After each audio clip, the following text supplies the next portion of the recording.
Hello student, welcome to YouTube study myself Dinesh Yadav. आज की इस वीडियो में यूपी बोर्ड कक्षा 10 के बच्चों का विज्ञान का देख सकते हैं प्री बोर्ड परीक्षा 2022, यानी कि ये प्री बोर्ड का पेपर है। आप देख सकते हैं किस तरह से आपका पेपर आया हुआ है।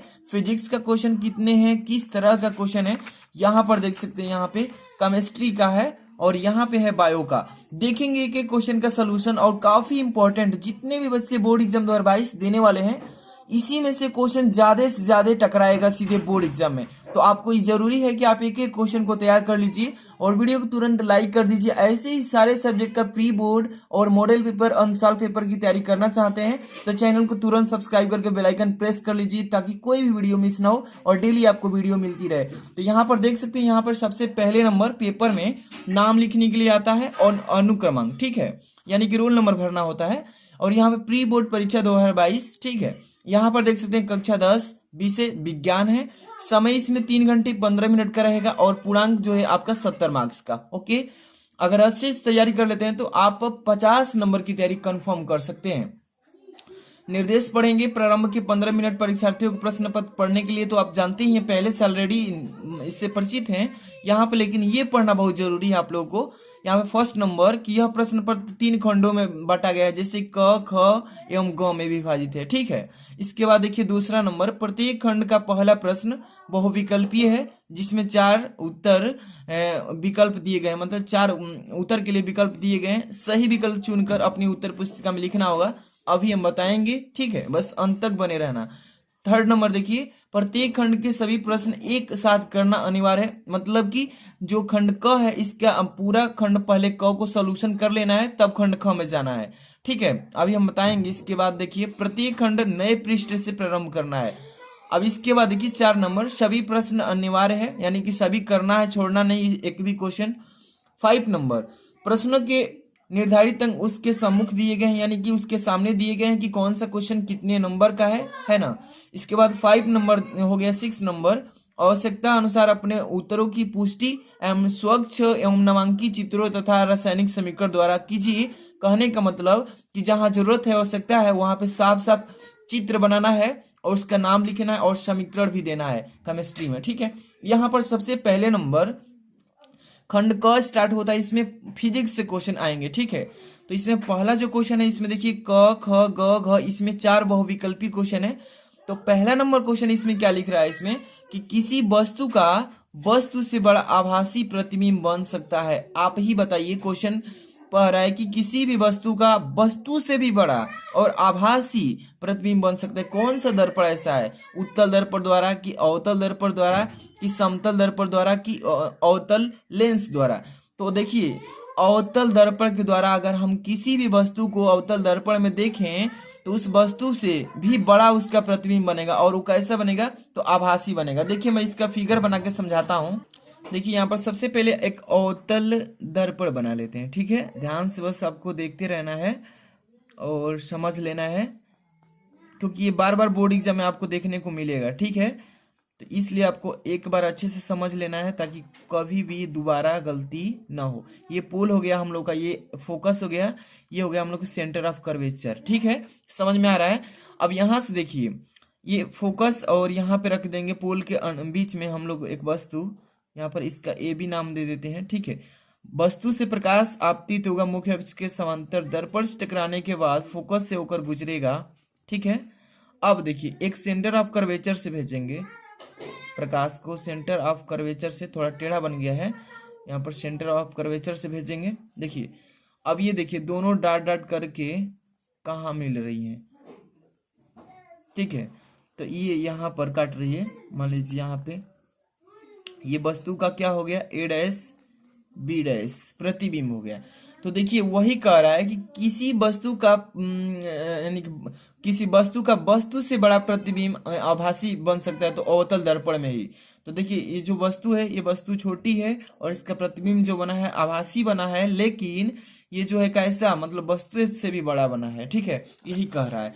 यहाँ पे देखिए अगला क्वेश्चन ख नंबर क्या लिखा है इसमें कि प्रतिरोधकता का एस आई मात्रक है। प्रतिरोधकता जो होता है इसका यानी रो का मात्रक क्या होता है, ओम इंटू मीटर स्क्वायर दिया है, कूलाम दिया है, वोल्ट इंटू मीटर दिया है, ओम दिया है। तो देखिए प्रतिरोधकता का जो मात्रक होता है ओम इंटू मीटर होता है। और यहाँ पर देखिए पेपर में माइनर मिस्टेक हुआ, यहाँ पे स्क्वायर दे दिया है, ये गलती है।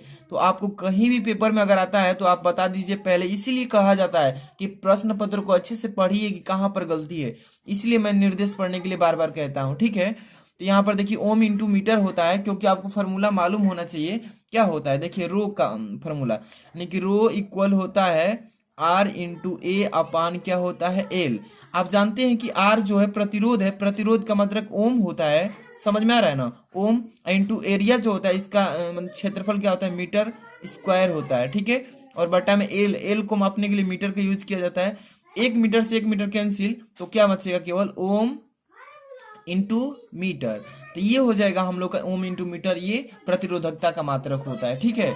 तो इसमें पहला ऑप्शन सही हो जाएगा, लेकिन ये तो कोई भी इसमें से नहीं होगा, लेकिन यहाँ पर स्क्वायर दिया था इसलिए इसको काट करके हम ओम इंटू मीटर कर दिए, ठीक है। कहीं भी डाउट हो तो कमेंट करके पूछ सकते हैं। यहाँ पे ग नंबर, विद्युत धारा उत्पन्न करने की युक्ति को क्या कहते हैं। जो विद्युत धारा उत्पन्न करता है उस युक्ति को, उस सिस्टम को हम लोग जनित्र कहते हैं। जितने भी बच्चे को मालूम है फटाफट से कमेंट बॉक्स में अपना कमेंट छापते चलिएगा। यहाँ पे घ नंबर क्या लिखा है कि अभिनेत्र लेंस की फोकस दूरी में परिवर्तन किया जाता है, ठीक है। जो हमारी अभिनेत्र लेंस की फोकस दूरी है उसमें किस तरह से हम उसको परिवर्तित कर सकते हैं, पुतली के द्वारा, दृष्टि पटल के द्वारा, पक्ष माफी के द्वारा, परितारिका के द्वारा। तो बहुत सारे बच्चों को ये याद होगा तो कमेंट बॉक्स में बता सकते हैं। तो देखिए जो फोकस दूरी होता है उसको हम परिवर्तित अपने पक्ष माफी के द्वारा ही कर सकते हैं, ठीक है। तो ये आप आंख में देख सकते हैं, कोने में जो होता है वही है, ठीक है। यहाँ पर देखिए अगला क्वेश्चन दूसरा नंबर से स्टार्ट होता है। क्या लिखा है इसमें, अच्छे से देखते चलिए क्वेश्चन। दूसरा के क और ख ग 3 क्वेश्चन है इसमें। दूसरा में पहला नंबर, वाहनों में किस प्रकार के दर्पण को पश्च दृश्य दर्पण के रूप में वरीयता दी जाती है और क्यों दी जाती है। देखिएगा 4 पहिए की गाड़ी, 2 पहिए की गाड़ी, कोई भी गाड़ी है जो रोड पर चल रही है, उसमें एक ड्राइवर के पास में साइड में एक शीशा लगा होता है। उसमें कौन सा दर्पण लगाया जाता है, तो उत्तल दर्पण लगाया जाता है। और क्यों लगाया जाता है उत्तल दर्पण, देखिए उत्तल दर्पण इसलिए लगाया जाता है कि देखिए जितने भी उसके पीछे का क्षेत्र है उन सभी क्षेत्र को उस उत्तल दर्पण के अंदर में संयोजित करने की क्षमता होता है। कितना भी दूरी की वस्तु को उसमें स्पष्ट और साफ सीधा दिखाई देता है। अगर इसी में हम अवतल दर्पण का यूज कर दें तो अवतल दर्पण में केवल बड़ा और एक ही वाहन दिखाई देगा। इसलिए अवतल दर्पण का उपयोग न करके हम लोग उत्तल दर्पण इसीलिए उपयोग करते हैं कि पीछे का जितना क्षेत्र है वो आसानी से इस दर्पण के अंदर कवर कर सके और सीधा देख सके वस्तु को, ठीक है। इसलिए ड्राइवर के जो बगल में ऐनक लगा होता है वो उत्तल दर्पण का यूज ही होता है। यहाँ पे देखिए मैं आंसर शीट बना दिया हूं। खंड क को कैसे करना है, खंड क कर रहे हैं तो सभी खंड को प्रश्नोत्तर संख्या पहला इस तरीके से डालेंगे और जितने भी को बहुविकल्पी इस तरीके से पहला का क का सही था अवतल दर्पण द्वारा, तो मैं अभी इसको लिख दिया हूं, ठीक है। देखिए अवतल दर्पण द्वारा हो गया। जैसे दूसरा प्रतिरोधकता ओम इंटू मीटर लिख दिए हैं, ठीक है। यहाँ पर विद्युत धारा उत्पन्न करने की युक्ति को जनित्र कहते हैं, तो यहाँ पर जनित्र लिख दिया हूँ, ठीक है। यहाँ पे अभिनेत्र लेंस की फोकस दूरी को परिवर्तित करने वाला को बोलते हैं पक्षमापी, इसको यहाँ पे लिख दिया हूँ, ठीक है। इस तरीके से लिख लेंगे। अब दूसरा नंबर प्रश्नोत्तर संख्या दिख रहा है ना, इस तरीके से लिख लेंगे और दूसरा का क करेंगे। तो वाहनों में पश्च दृश्य के लिए, पश्च से मतलब पीछे के दृश्य को देखने के लिए उत्तल दर्पण का प्रयोग किया जाता है। और इसमें पूछा है कि क्यों किया जाता है, बताइए इसका जवाब क्यों। तो इसलिए क्योंकि ये सदैव सीधा प्रतिबिंब बनाता है, उल्टा नहीं सीधा बनाता है। और जितने भी पीछे का क्षेत्र है, जितने भी वाहने आ रही होंगे, जितने व्यक्ति आ रहे होंगे, सबको दिखा देगा इसी दर्पण में। मैंने बताया ना अवतल दर्पण यूज करते तो एक ही व्यक्ति दिखाता, वो भी बड़ा दिखाई देता, ठीक है। चलिए इसके बाद देखिए दूसरा का जो ख है इसमें क्या कह रहा है कि किसी अवतल लेंस की फोकस दूरी 15 सेंटीमीटर है। अब वस्तु को लेंस से कितनी दूरी पर रखें किसके द्वारा वस्तु का लेंस से 10 सेंटीमीटर दूरी पर प्रतिबिंब बन सके। तो देखिए सबसे पहले इसमें कौन सा लेंस है, तो अवतल लेंस है। और यहाँ पे फोकस दूरी दिया है और यहाँ पे इसकी वस्तु की दूरी पूछा है और यहाँ पे प्रतिबिंब यानी फी का मान दिया है। सबसे पहले क्या चीज दिया इसको नोट कर लीजिए, यानी एफ का मान 15 सेंटीमीटर। यहाँ पे लिख लीजिएगा एफ इक्वल टू कितना है, तो 15 सेंटीमीटर, वो भी माइनस में रहेगा, ठीक है। अवतल लेंस है। अब यहाँ पे वस्तु की दूरी निकालना है और यहाँ पे वस्तु का प्रतिबिंब 10 सेंटीमीटर, यानी कि v इक्वल टू माइनस में कितना, तो 10 सेंटीमीटर दिया है और u का मान फाइंड आउट करना है, ठीक है। तो इसके लिए आपको फॉर्मूला लेंस का लगाना होगा। लेंस के सूत्र से यहाँ पे आराम से आप कर सकते हैं, लेंस के सूत्र से, ठीक है। 1/f इक्वल होता है 1/v और माइनस का 1/u, इसी फॉर्मूले से कर सकते हैं। तो 1/f का मान कितना है, तो 1 में माइनस का 15 लिख लीजिए, इक्वल टू 1/v का मान निकालना है, कि दिया है माइनस का 10 और माइनस 1/u, ठीक है। अब चलिए इसको यहाँ पे कर लेते हैं। अब देखिए 1/माइनस का 15 और ये जो है इधर आएगा तो ये प्लस हो जाएगा 1/10, इधर बचेगा माइनस के 1/u, ठीक है, u है। अब यहाँ पर दोनों का एलसीएम लेंगे तो 30 हो जाएगा, ठीक है। तब 15 दूनी के 30 माइनस 2 और प्लस 10 3 के 30 यानी 3 हो जाएगा। और इधर बचेगा 1 में माइनस का u, ये हो जाएगा 1/30 और ये हो जाएगा माइनस 1/u। यहाँ पे क्रॉस मल्टीप्लाई कर लीजिए तो u इक्वल टू हो जाएगा माइनस का 30 सेंटीमीटर। ये आ गया हमारा वस्तु की दूरी, ठीक है। यही निकालने के लिए बोला है, इसमें बहुत ही इजी क्वेश्चन दिया है, आसानी से आप कर लेंगे जो भी बच्चे पढ़े होंगे। अब यहाँ पर देखिए अगला क्वेश्चन ग नंबर, जरा दृष्टि दोष क्या है, इसका निवारण कैसे होता है। जरा दृष्टि दोष क्या है, देखिए इसको कैसे करेंगे। देखिए जरा दृष्टि दोष क्या होता है, यहाँ पे लिख रहा हूं इसका परिभाषा, आराम से बस देखते चलिए। इस दोष से पीड़ित व्यक्ति, इस दोष से पीड़ित व्यक्ति को न तो दूर की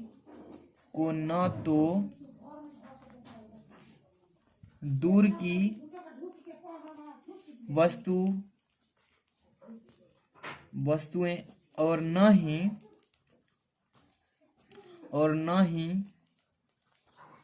पास की वस्तुएं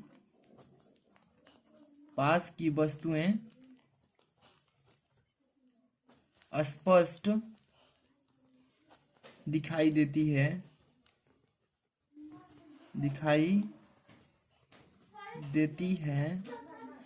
इसे जरा दृष्टि दोष कहते हैं। जरा दृष्टि दोष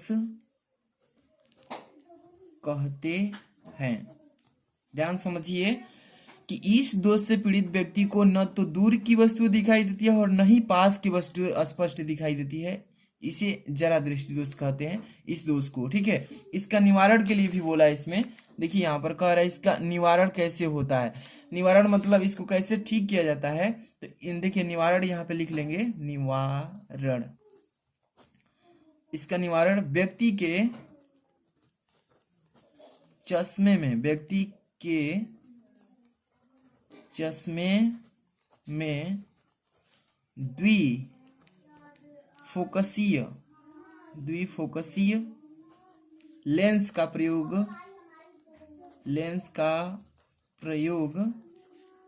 होता है, ठीक है।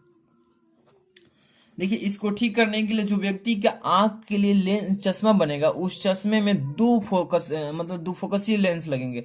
एक लग जाएगा उत्तल, एक लग जाएगा अवतल, यानी कि दूर के देखने के लिए और पास के देखने के लिए दोनों उत्तल और अवतल लेंस दोनों यूज हो जाएगा, ठीक है। इसका निवारण इस तरीके से हो जाएगा। यहाँ पे देखिए अगला क्वेश्चन 3 नंबर, प्रकाश के प्रवर्तन के नियम लिखिए और यहाँ पर 20 सेंटीमीटर वक्रता त्रिज्या वाले अवतल दर्पण के सामने 5 सेंटीमीटर और 15 सेंटीमीटर दूरी पर कोई वस्तु रखने पर प्रत्येक स्थिति में प्रतिबिंब कहाँ और कैसा बनेगा। देखिए एक तो पहले इसमें नियम बताना है, इसके बाद न्यूमेरिकल करना है। चलिए फटाफट से करते चलेंगे इसको। तो देखिए सबसे पहले नंबर प्रकाश प्रवर्तन के नियम को लिख लेते हैं अच्छे से। देखिए यहाँ पर प्रकाश प्रवर्तन के नियम, प्रकाश परावर्तन के नियम देखिए 2 होता है 10 के बच्चों के लिए। फर्स्ट यहाँ पर आपतित किरण कमा परावर्तित किरण तथा बीच में खींचा गया तथा बीच में खींचा गया अभिलंब, ये तीनों एक ही तल में होते हैं, एक ही तल में होते हैं। ये फर्स्ट नंबर। इसके बाद देखिएगा आगे दूसरा जो नियम होता है बहुत इजी है, आपतन कोण। आपतन कोण आई यानी साइन आई, प्रवर्तन कोण साइन आर, ये दोनों आपस में बराबर होते हैं। ठीक है, बराबर होते हैं, यानी कि sine i equal sine r. ठीक है, इस तरीके से आप दोनों नियम लिख देंगे, बहुत इजी है, आराम से लिख लेंगे। अब इसके बाद देखिए यहाँ पर इसमें क्वेश्चन भी किया है, 5 सेंटीमीटर दूरी पर यहाँ पे न्यूमेरिकल दिया है, 20 सेंटीमीटर वक्रता त्रिज्या वाले अवतल दर्पण है। इसमें अवतल दर्पण से रिलेटेड क्वेश्चन है। सबसे पहले नंबर जो दिया है इसका हम सोल्यूशन कर लेते हैं न्यूमेरिकल को। 20 सेंटीमीटर वक्रता त्रिज्या यानी कैपिटल आर का मान 20 सेंटीमीटर दिया है इसमें। यहाँ से इसकी फोकस दूरी निकाल सकते हैं आराम से, एफ इक्वल टू माइनस 20 है तो 10 हो जाएगा, इसके आधा डायरेक्टली 10 सेंटीमीटर हो जाएगा। इसके बाद इसमें क्या दिया है तो 10 सेंटीमीटर फोकस दूरी गया, यहाँ पे वस्तु की दूरी 5 सेंटीमीटर दिया, यानी यू का मान भी दिया है इसमें -5 सेंटीमीटर। इसमें वी का मान निकालना है। चलिए एक तरफ पहले यहाँ पर 5 वाला को कर लेते हैं। यहाँ पर सूत्र लगाइए दर्पण का, 1/f इक्वल हो जाएगा 1/v प्लस 1/u। ठीक है, 1/f का मान रखिए, 1/10 बराबर 1/v का मान निकालना है इसमें, तो v ऐसे छोड़ देंगे और यहाँ पे प्लस है सूत्र में तो प्लस लगा लीजिए, 1/-5 हो जाएगा। ठीक है, u का मान रखें, इसलिए यहाँ पर करते चलिए 1/-10, ये इसमें गुणा हो जाएगा तो माइनस हो जाएगा। चलिए एक लाइन और चल लेते हैं, 1/v और -1 क्या हो जाएगा 5, 1/-10 ये जो है इधर आएगा तो प्लस कितना हो 1/5 इक्वल टू 1/v हो जाएगा। ठीक है, अब यहाँ पे कर लीजिए, दोनों का एलसीएम ले लेंगे आराम से, 10 हो जाएगा। यहाँ पर 10 कर लीजिएगा, यहाँ पर लिख लेते हैं 10 और यहाँ से देखते चलिए 10 हो जाएगा ना, तो 10 कम 10 यानी -1 और यहाँ पे प्लस 5 दूनी का 10 यानी 2 हो जाएगा। अब बराबर 1/v, यहाँ पर 1 में कितना हो जाएगा 10 इक्वल टू 1/v, यानी v का मान कितना आ गया, v इक्वल टू 10 सेंटीमीटर। ये आ गया अ के लिए, अ जो इसमें क्वेश्चन किया था इसमें अ के लिए निकाल लिए हैं। अब इसी तरीके से आप ब का भी कर सकते हैं, बहुत ही इजी तरीके से कर लेंगे। ठीक है, आगे चलते हैं, अगला क्वेश्चन देखेंगे, इसमें से कर लेंगे आप, बहुत इजी है। केवल यहाँ पर f का मान जो है -10 और ये जो u का मान -15 और v का मान आप इसलिए उसी फॉर्मूले से कोडिंग निकाल सकते हैं। यहाँ पर देखिए लेंस क्या होता है, प्रकाशीय गुणों के आधार पर यह कितने प्रकार के होते हैं। उत्तल लेंस के प्रथम फोकस तथा लेंस के बीच पर स्थित वस्तु का प्रतिबिंब का यहाँ पे क्या पूछा है, प्रतिबिंब का बनाना किरण आरेख खींचकर यहाँ पे दर्शाना है। ठीक है, देखिए इसके बाद अथवा वाला जो क्वेश्चन है इसमें क्या पूछ रहा है कि लेंस क्या होता है और प्रकाशीय गुणों के आधार पर वो यह कितने प्रकार के होते हैं। उत्तल लेंस के प्रथम फोकस तथा लेंस के बीच पर स्थित वस्तु के प्रतिबिंब का, यहाँ पर देखिए प्रतिबिंब का बनना किरण आरेख खींचकर दर्शाइए, यही कह रहा है इसमें। तो देखिए सबसे पहले इसमें लेंस क्या होता है ये बताते हैं, अतः इस कितने प्रकार का होता है ये समझेंगे। देखिए सबसे पहले लेंस वह युक्ति है, हम इसको अच्छे से डिफाइन कर सकते हैं कि लेंस वह युक्ति है जो दो या दो से अधिक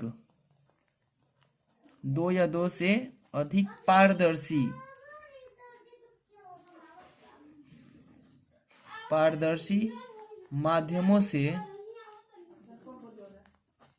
मिलकर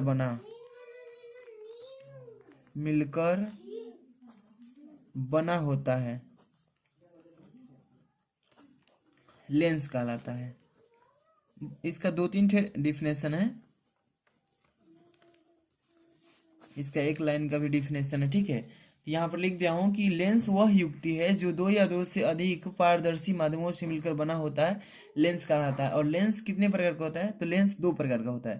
पहला नंबर अवतल लेंस यहाँ पर, और दूसरा होता है उत्तल लेंस, उत्तल लेंस, ठीक है। इस तरीके से आप दोनों लिख लेंगे। इसके बाद और इसमें क्या पूछा है कि यहाँ पर लिखा है, इसमें लास्ट में क्या पूछा है कि उत्तल लेंस के प्रथम फोकस तथा लेंस के बीच रखी वस्तु का प्रतिबिंब कैसे बनेगा, यही फिगर बनाने के लिए बोला। तो सबसे पहले एक उत्तल लेंस बना लेते हैं इसमें, ठीक है। उत्तल लेंस बना लीजिए, ठीक है, आराम से, ठीक। इसमें मुख्य अक्ष खींच लीजिए आराम से, और यहाँ पे प्रकाशीय केंद्र दे दीजिए O। अब इसमें देखिए यहाँ पर F हो जाएगा और यहाँ पर 2F हो जाएगा, यहाँ पर F डैश हो जाएगा और यहाँ पे थोड़ा सा इधर खींच लेते हैं 2F डैश हो जाएगा, ठीक है। इस तरीके से बना लेंगे। और कह रहा है इसमें कि फोकस, प्रथम फोकस, यहाँ पर ध्यान दीजिए, प्रथम फोकस तथा लेंस के बीच स्थित वस्तु रखना है, यानी वस्तु को वहां पे रखना है। तो ये हो जाएगा प्रकाशीय केंद्र, और ये एफ के बीच रखेंगे, यहाँ पर वस्तु को रख देंगे, ठीक है। इसलिए यहाँ पे रखेंगे तो ये प्रकाश जो है वस्तु से जाएगा लेंस से होकर के यहाँ से, और यहाँ से होकर के गुजरेगा एफ से, ठीक। इस तरीके से जा रहा है, ये जा रहा है। तो आपतित किरण अब यहाँ से देखिए वस्तु से गया है, अब यहाँ से एक जाएगा इस वस्तु से प्रकाशीय केंद्र से होकर के, और जाकर के ये कहीं काटेगा। तो यहाँ पर मान लीजिए इधर काट रहा है, तो ये अनंत यानी 2F के और अनंत के बीच में काटा है, इधर काटा है नीचे, ऐसा इसका फिगर बनाना है, यही कह रहा है इसमें। यहाँ पर लिख देंगे कि अनंत व 2F डैश लिख देते हैं, 2F डैश के बीच वास्तविक व उल्टा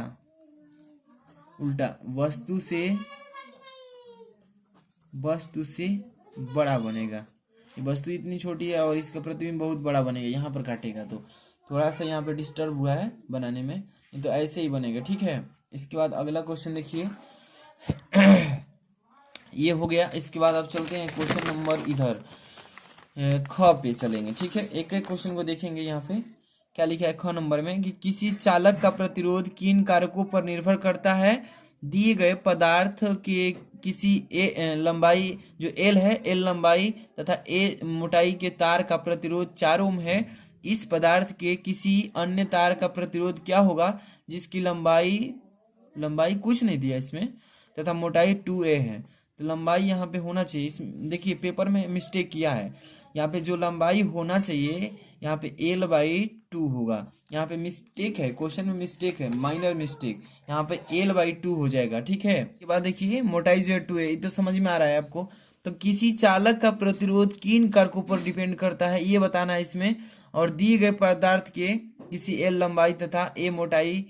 तो यहाँ पर देखिए इसका सिंपल तरीके से कैसे निकाल सकते हैं। यहाँ पे सबसे पहले पहला जो तार है, प्रथम तार, इसका यहाँ पे प्रतिरोध निकालेंगे तो यहाँ पे प्रथम तार के लिए प्रथम तार का प्रतिरोध यानी कि R1 बराबर लिख लेंगे। तो यहाँ पर हो जाएगा R1 यानी कि रो इंटू L/A होता है फॉर्मूला, इसका मान दिया है। R1 प्रतिरोध कितना है? 4 ओम है, यानी A मोटाई के तार का प्रतिरोध 4 ओम दिया है, इतना के बराबर जो है 4 ओम दिया है पहले से, ठीक। अब इसमें देखिए द्वितीय तार के लिए हम लोग निकाल रहे हैं इसमें, तो द्वितीय तार का प्रतिरोध यानी कि R2 बराबर लिख लेंगे। R2 बराबर हो जाएगा रो इंटू, इसके लिए इसका लंबाई कितना है? तो देखिए इसकी लंबाई जो है L/2, गलती से इसमें नहीं छापा है लेकिन यहाँ पे L/2 होगा, तो L/2 हो जाएगा। और यहाँ पे एरिया जो है इसका क्षेत्रफल 2A दिया है ना इसमें, यहाँ पे मोटाई इसका 2A है, यहाँ पे 2A लिख लेंगे, ठीक है।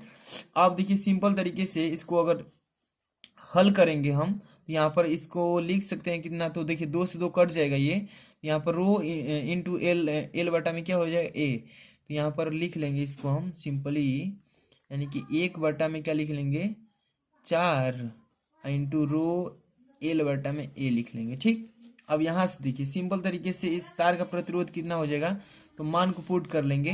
तो यहाँ पर 1 बटा में जो यहाँ पर 4 है, 1 बटा में 4, और यहाँ पे आर जो है इतना का मान, इस इतने की जगह पे कितना ओम है, 4 ओम दिया है ना, यहाँ पे गुणे 4 लिख लेंगे, और 4 से 4 कट जाएगा, कितना ओम आएगा, 1 ओम हो जाएगा। बहुत ही सिंपल तरीके से 1 ओम प्रतिरोध हो जाएगा, तार का नया प्रतिरोध, तार का नया प्रतिरोध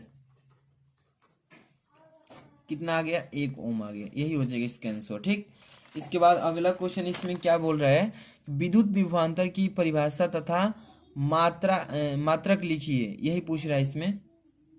और इसके बाद इसमें क्वेश्चन भी किया है, 10 ओम, 20 ओम और 30 ओम प्रतिरोध यदि समांतर क्रम में हो, श्रेणी क्रम में जोड़ दिए जाएं तो समतुल्य प्रतिरोध। सबसे पहले इसका विद्युत विभवांतर का डिफिनेशन देखिए, क्या लिखेंगे यहाँ पर देखिए।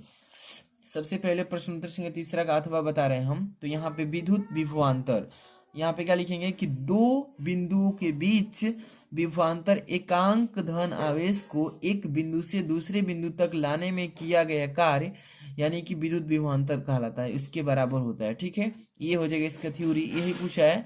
और विभवांतर यानी V इक्वल होता है W/Q, एक और फॉर्मूला होता है V इक्वल I/R, और इसका मात्रा क्या होता है, वाट भी होता है या जूल प्रति कूलाम भी होता है, तो ये लिख देंगे। इसके बाद अगला इसमें न्यूमेरिकल भी क्वेश्चन पूछा है इसमें, 10 ओम, 20 ओम और 30 ओम प्रतिरोध का यहाँ पे समांतर क्रम, श्रेणी क्रम। पहले इसका समांतर क्रम निकाल लेते हैं फिगर बनाते हुए। 10 ओम दिया है पहले ना, पहले फिगर बना लीजिए, देखिए आराम से। ठीक है, फिगर बना लीजिए तब इसको समझ लीजिएगा।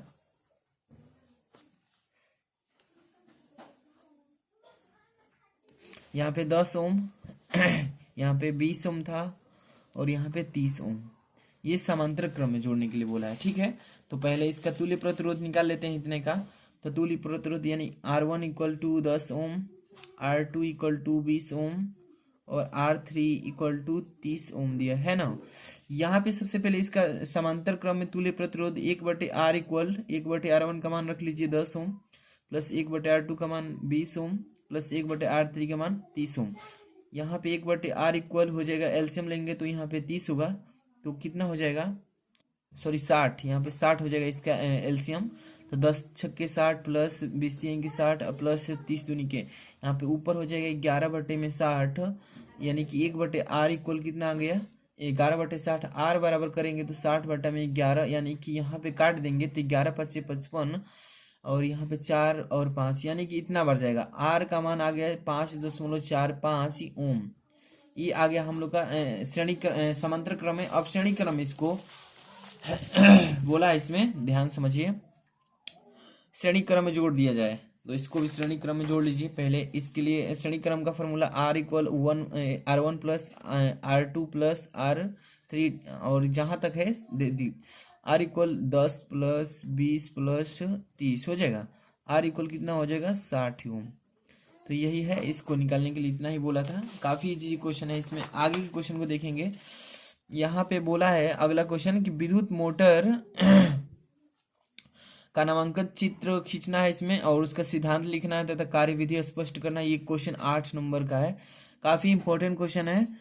और ये नहीं कर पाते हैं तो यहाँ पे अथवा में भी दिया है इसमें, परिनालिका किसे कहते हैं और परिनालिका चुंबक की भांति कैसे व्यवहार करती है, किसी क्षण चुंबक की सहायता से विद्युत धारावाही परिनालिका के उत्तर तथा दक्षिण ध्रुव की निर्धारित कैसे करता है। तो देखिए ये क्वेश्चन है, इसको अलग से इंपॉर्टेंट के रूप में बताएंगे। ये वेरी वेरी इंपॉर्टेंट है, ये हर साल पूछता है। विद्युत मोटर का नामांकित चित्र बनाने के लिए सिद्धांत कार्यविधि लिखने के लिए 8 नंबर का है। इसका मैं नेक्स्ट वीडियो में प्रोवाइड कर दूंगा। इसके बाद यहाँ पे खंड जो ख दिख रहा है केमिस्ट्री का है, और यहाँ पे ये जो खंड दिख रहा है आपको बायो का है, तो इसको नेक्स्ट वीडियो में प्रोवाइड करेंगे। तो ज़्यादा से ज़्यादा बच्चों में लाइक और शेयर कमेंट करते हैं कि नेक्स्ट प्रोवाइड करें हम सोल्यूशन, तो जल्दी से जल्दी नेक्स्ट वीडियो में प्रोवाइड कर देंगे। मिलते हैं नेक्स्ट वीडियो में। Thanks for watching.